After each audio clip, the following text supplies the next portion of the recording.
India ने पाकिस्तान पर एक धमाकेदार स्ट्राइक किया और उसे नाम दिया ऑपरेशन सिंदूर, जिसके तहत पाकिस्तान के 9 ठिकानों पर तगड़ी मिसाइलें बरसाई गई हैं। और ये कोई छोटी मोटी बात नहीं, पूरा देश इसकी चर्चा कर रहा और दोनों तरफ तनाव इतना है कि कोई भी प्रिडिक्ट नहीं कर सकता कि आगे क्या होने वाला है। लेकिन हम आपको एकदम सिंपल तरीके से समझाते हैं कि ये सब कैसे हुआ, क्यों हुआ और अब क्या चल रहा है। 7 मई 2025 इंडिया ने पाकिस्तान और पाकिस्तानी ऑक्यूपाइड कश्मीर पीओके में 9 जगहों पर एयर स्ट्राइक करी, जिसमें बहावलपुर, मुरिद के, गुलपुर, बिलाल कैंप, बरनाला कैंप जैसे 9 लोकेशन जहां जैसे मोहम्मद और लश्कर तैयबा के ठिकानों को टारगेट किया गया, जिसमें इंडियन एयरफोर्स ने उनके कैंप्स और उनके हाईडाउट को पिन आउट करके पूरी तरह से तबाह कर दिया। इंडियन गवर्नमेंट का कहना है हमने वो जगह टारगेट करी जहां आतंकवादी छुपकर इंडिया के खिलाफ साजिश करते हैं, यानी यह अटैक पाकिस्तानी आर्मी के बेस पर नहीं बल्कि आतंक के ठिकानों पर था। इंडिया का कहना है हमने सिविलियंस को बचाने की पूरी कोशिश करी है। लेकिन यहां पर एक बड़ा ट्विस्ट भी है, क्योंकि पाकिस्तान कुछ और ही कह रहा। पीएम शहबाज शरीफ और डिफेंस मिनिस्टर ख्वाजा आसिफ का कहना है कि इंडिया ने गलत किया है। उनका दावा है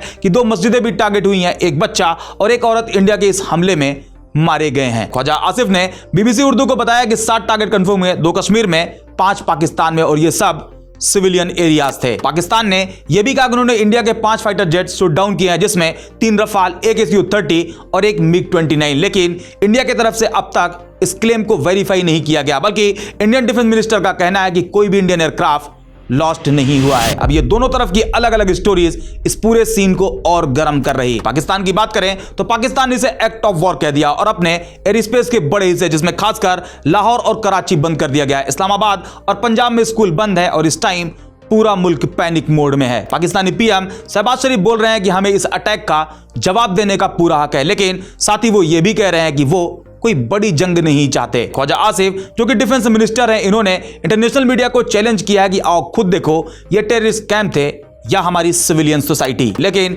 जैसा कि आपको पता है कि इंडिया का कहना है कि उसने सिर्फ आतंकवादी ठिकानों को निशाना बनाया है। अब ये सब सुनकर साफ लगता है कि पाकिस्तान पूरी तरह से पैनिक मोड में है और रिटेलिएट कर सकता है। हालांकि इंडिया की तरफ से स्ट्राइक क्यों हुई, इसे समझने के लिए थोड़ा सा फ्लैशबैक में चलते हैं। 22 अप्रैल 2025 को जम्मू एंड कश्मीर के पहलगाम में एक खतरनाक टेररिस्ट अटैक हुआ, जिसमें 26 लोग मारे गए और उनमें भी ज्यादातर टूरिस्ट। यह अटैक पूरे देश के लिए एक बड़ा शॉक था, जिसने लोगों में गुस्सा भर दिया। इंडियन इंटेलिजेंस ने कहा इसके पीछे पाकिस्तान बेस्ड टेररिस्ट ग्रुप का हाथ है, उन्होंने ही इस अटैक को अंजाम दिया है। खुद पीएम मोदी ने कहा जो भी इसके जिम्मेदार है उसको मिट्टी में मिला देंगे, और यहीं से ऑपरेशन सिंदूर की कहानी शुरू हुई। इंडिया ने डिसाइड किया कि अब वो चुप नहीं बैठेंगे। लेकिन जब किसी भी 2 देश में वॉर शुरू होती है तो वो सिर्फ उन दोनों देशों तक ही सीमित नहीं रहती, बल्कि पूरी दुनिया इस पर नजर बनाए हुए है। खास करके एयरलाइंस ने एडवाइजरीज जारी कर दी हैं। एयर इंडिया, इंडिगो, स्पाइसजेट ने श्रीनगर, जम्मू, ले, अमृतसर जैसे नॉर्दर्न एयरपोर्ट्स में फ्लाइट्स कैंसिल कर दी। कतर एयरवेज ने पाकिस्तान के लिए फ्लाइट्स रोक दी। एयर फ्रांस ने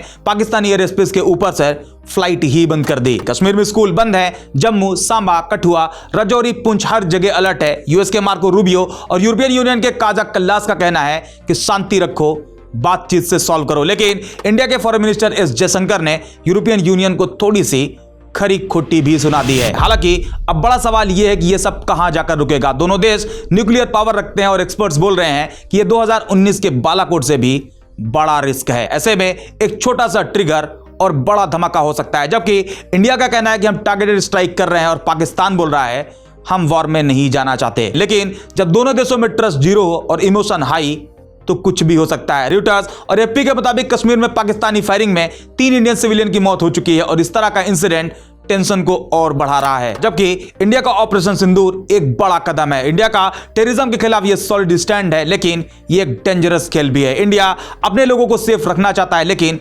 पाकिस्तान इसको एक्ट ऑफ वॉर बोल रहा। फ्लाइट्स बंद, स्कूल बंद, नॉर्मल लाइट ठप। अब देखना यह है क्या डिप्लोमेसी काम करेगी या फिर ये कॉन्फ्लिक्ट और भड़केगा। आपको क्या लगता है, क्या ये ठंडी होगी या फुल स्केल वॉर की तरफ आगे बढ़ेगा? अपने थॉट्स जरूर शेयर करें। आज के वीडियो में इतना ही, मिलते हैं नेक्स्ट वीडियो में कुछ और नए अपडेट के साथ।